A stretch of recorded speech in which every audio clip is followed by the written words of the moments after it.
네, 이번 시간 도시개발법의 기출문제풀이 네 번째 주제인 실시계획의 인가범위입니다. 자, 우리 실시계획은 사업을 진행을 할 때 A타입이든 여기 B타입이든 간에 중간 단계에 보시면 실시계획 단계가 있죠.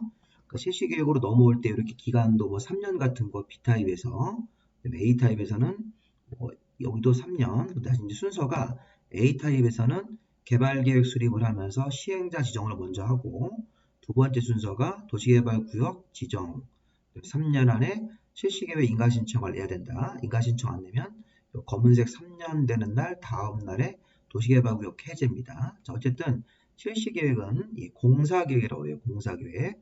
사업 시행자가 실시계획이라는 계획을 만들 때 설계도와 자금계획 같은 걸 포함해서 실시계획을 만들고 관청한테 인가로 심사받고 지정권자한테 인가받으면 발표한 다음에 이제 공사로 들어가는 절차.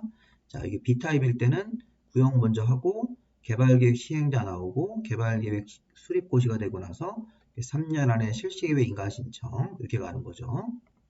자, 일단 문제를 보면 실시계획에 관한 설명이다. 틀린 것은 자, 원래 실시계획 파트는 뭐 매년 나오는 건 아닌데 간헐적으로 한 번씩 나옵니다. 자, 틀린 걸 찾습니다. 자, 실시계획은 앞에 지시하는 계획인 개발계획에 맞아야 됩니다. 그리고 실시계획에 지구단위 계획 같은 계획도 포함이 돼야 됩니다. 그래서 실시계획에 첨부돼야 되는 사항, 설계도, 자금계획, 그 다음에 실시계획에서 지구단위 계획 같은 것도 포함이 돼서 실시계획을 고시할 때 같이 발표하도록 되어 있습니다. 자, 실시계획은 상위계획인 개발계획에 맞아야 되고 실시계획 안에 이런 지구단위 계획도 포함이 돼야 된다. 맞고, 자, 실시계획 인가신청서를 제출할 때는 이런 설계도가 들어가는데 이 설계도가 계획평면도, 계약 설계도를 말하는 겁니다. 이 두 개를 통합해서 설계도서라고 하시면 돼요. 실시계획을 인가신청할 때는 설계도서 같은 것들을 첨부해야 된다. 도시개발 사업에 대한 전체 사업 설계도. 자, 3번. 자, 실시계획을 고시했는데 그 안에 지구단위 계획이 포함돼서 같이 고시가 나왔습니다. 그리고 지구단위 계획은 국토계획법에 가서 도시관리계획으로 결정할 사항이다. 자, 그런데 실시계획 고시한 내용 중에 지구단위 계획 때문에 도시관리계획으로 결정할 사항이 포함되어 있을 때는 따로 도시관리계획을 결정하지 말고 도시관리계획이 결정고시가 된 것으로 의제가 됩니다. 의제. 자, 실시계획을 고시할 때 지구단위 계획 같은 것들이 포함되어 있습니다. 지구단위 계획은 도시관리계획으로 결정을 해서 만드는 계획인데 여기서는 도시개발법에서는 특례를 주고 도시관리계획이 아예 결정이 된 것으로 본다. 자, 실시계획 고시가 나오면 도시관리계획이 결정된 것으로 보는 겁니다. 자, 4번. 자, 지정권자가 실시계획을 직접 자기가 시행자가 되어서 만들거나 아니면 인가할 때 지정권자가 스스로 실시계획을 만드는 경우도 있습니다. 본인이 시행자가 될 수 있으니까.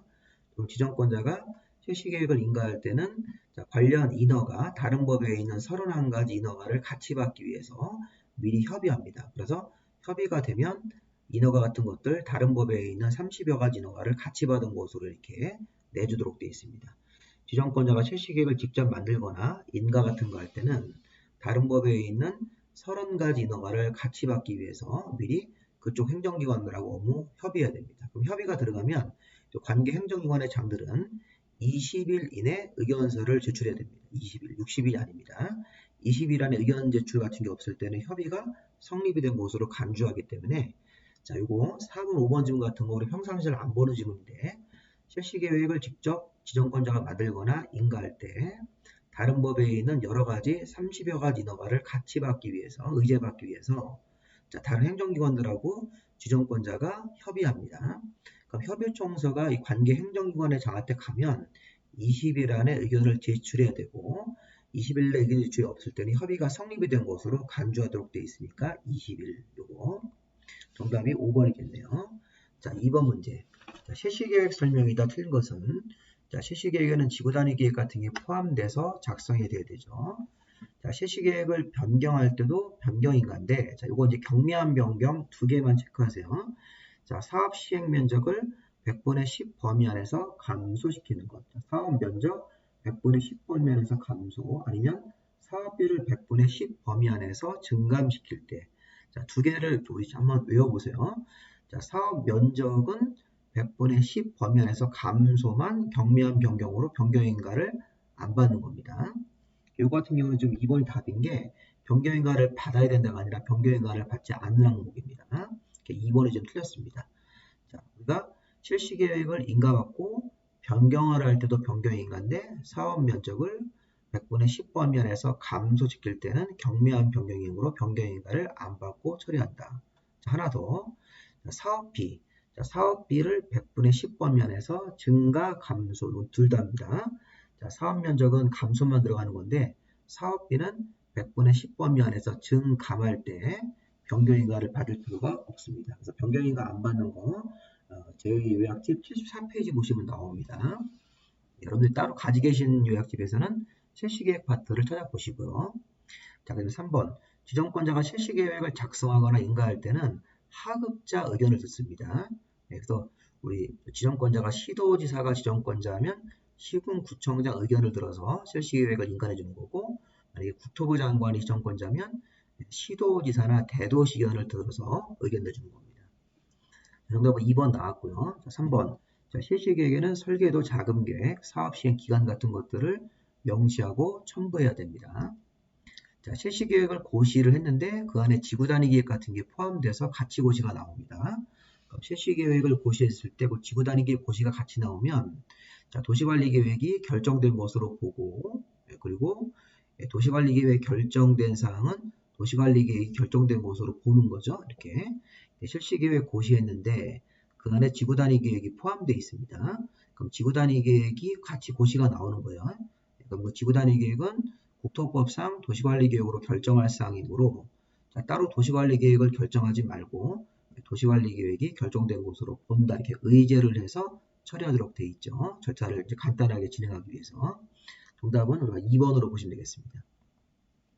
자, 3번 실시계획 설명이다. 틀린 것은 자, 시행자가 작성하는 실시계획에는 지구단위 계획 포함이 돼야 됩니다. 자, 두 번째 하급관청 의견 청취. 국토부 장관이 지정권자로 실시계획을 직접 만들거나 인가할 때는 자기 하급자인 시도나 대도시 의견 듣는 거 맞습니다. 자, 3번 지정권자가 시행자가 아닌 경우로면 그러면 지정권자가 아닌 시행자는 실시계획을 만들어서 지정권자한테 인가를 받아야 됩니다.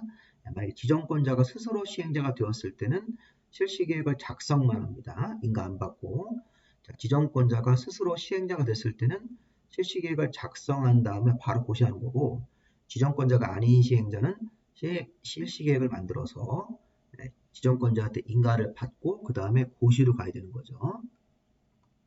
자, 고시된 실시계획 내용 중 국토법상 도시관리계획 결정되는 사항이 있으면 도시관리계획이 결정된 것으로 보고 종전도시관리계획은 우선 적용하는 게 아니라 종전도시관리계획은 새로 나온 도시관리계획 쪽으로 변경된 것으로 본다. 이렇게 처리합니다. 다시 한번 자, 실시계획의 내용 중에 도시관리계획으로 결정하는 사항이 있었다. 그게 바로 지구단위 계획이에요. 실시계획에 포함돼서 같이 고시가 나오는 게 지구단위 계획. 지구단위 계획은 도시관리계획으로 결정하는 사항이기 때문에 원래 도시관리계획을 결정을 해야 되는데 도시계획법에서는 그 결정하지 말고 도시관리계획이 그냥 자동적으로 결정된 것으로 본다. 그리고 새로 결정된 도시관리계획하고 안 맞는 저쪽 때는 종전도시관리계획은 변경되는 것으로 보는 거지 종전도시관리계획이 우선 적용되는 게 아닙니다. 자, 틀렸고 4번 자, 실시계획의 인가 같은 거를 내줄 때 다른 법에 있는 30가지 인허가를 협의해서 같이 받은 것으로 보기 때문에 실시계획 인가 같은 거 받아서 발표가 나오면 주택법상 이 사업계획 승인도 받은 것으로 간주합니다. 30가지 인허가에 포함되기 때문에 그래서 4번이 정답으로 봐야 되겠죠. 그래서 보시면 기업 1번 보시면 실시계획에는 지구단위 계획 포함되어야 되고 국토부 장관이 실시계획을 작성하거나 인가할 때는 하급자 의견을 듣는 거고 그 다음에 지정권자가 아닌 시행자는 실시계획을 만들어서 지정권자한테 인가까지 받아야 됩니다. 그리고 4번에 고시된 실시계획 내용 중 도시관리계획으로 결정된 사항이 있으면 새로 도시관리계획 결정된 것으로 보고 새로 결정된 사항하고 안 맞는 종전도시관리계획은 변경된 것으로 본다. 이렇게 해야 되겠습니다. 자, 실시계획 인가받으면 사전에 협의해서 31가지 인허가를 다른 법에 있는 인허가를 같이 받은 것으로 본다. 그래서 주택법상 사업계획 승인도 받은 것으로 의지될 수 있습니다. 자, 마지막 4번 문제. 자, 옳은 걸 찾는 거죠.